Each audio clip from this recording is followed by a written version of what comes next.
Marvellous. Thank you. A very, very short question. Israel versus Hamas, good guy versus bad guy. Russia versus Ukraine. Who's the good guy and who's the bad guy? Both are bad, one is worse. Which way round? Russia is worse than Ukraine. Okay, so why haven't we pursued that? What do you mean? Well, it seems to me that in the whole of the current US proposition, that Ukraine is being the bad guy. In what way? We funded Ukraine upwards to $200 billion. Absolutely, but... We just signed a mineral deal with Ukraine, not Russia. Yeah, but you are expecting Ukraine to give up 20% of its territory to someone who invaded it. Well, is Crimea part of Russia or Ukraine? Ukraine. That's where we don't agree. Well, I'm afraid that's part of international treaty. That's not up for grabs. Well, it's interesting. I mean, hold on.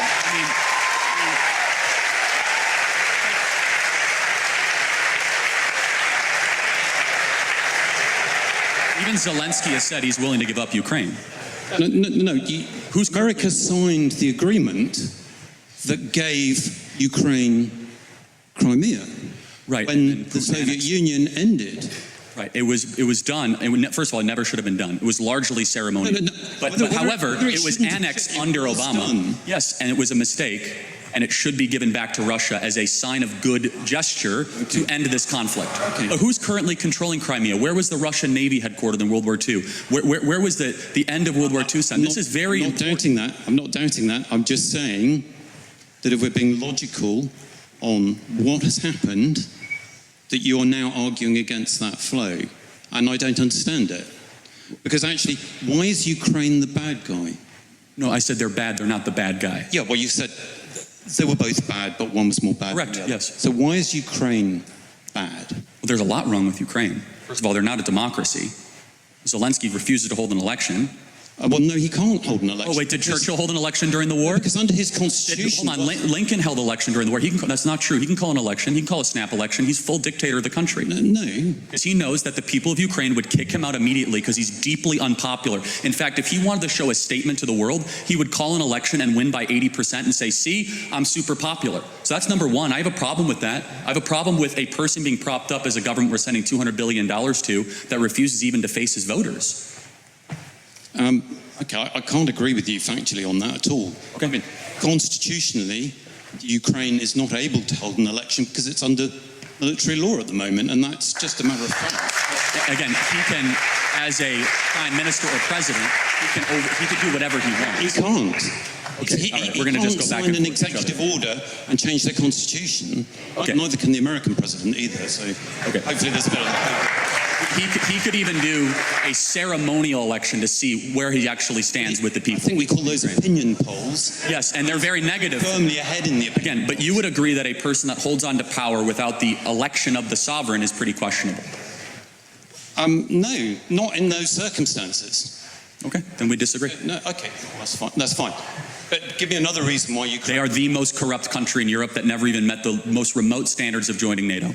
Do you not know where a lot of this money is going? I don't disagree that there is a problem with corruption, but the most corrupt country in Europe, are you sure about that? I'd have to double or triple think about that, but they're very corrupt. Okay, so that's a little bit doubtful. It's not absolute. Well, I mean, well, there's plenty of corruption around. I mean, let's face it, we are talking about comparison with some of the states you're doing business with in the Gulf. Oh, of course, but we're not giving them money, they're giving us money. That's a difference, right? Saudi Arabia. Oh, so it's fine. Well, hold on a second. It's morally acceptable to take money from corrupt people. Well, hold on. First of all, as far as morally acceptable, you do what's best in the benefit of your country.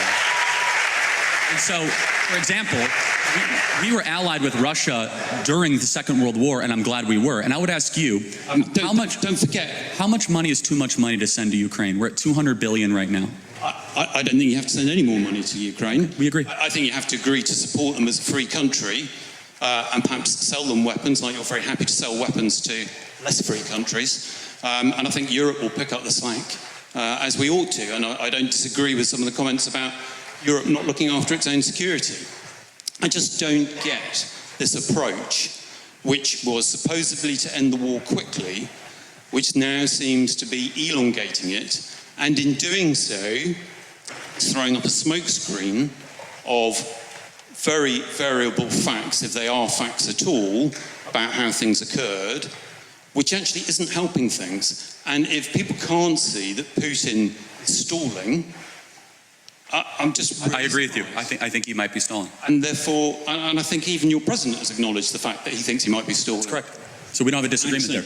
No, we don't. No, we just have a disagreement about the efficacy of tactics, and we don't know. And I'm willing to say we could be wrong. No. Oh well. Of course, you could be wrong in life. Yeah. I mean, we could all be wrong, but actually bringing that war to an end consistently actually isn't going very well. And I would just suggest to you that whatever tactics have been used are perhaps not the best, and they are certainly inconsistent with what's going on in the Middle East and how America has been treating parties in the Middle East. But I've had enough of your time. No, that's a fair contention. Appreciate it. Thank you very much. Thank you very much indeed. Thank you.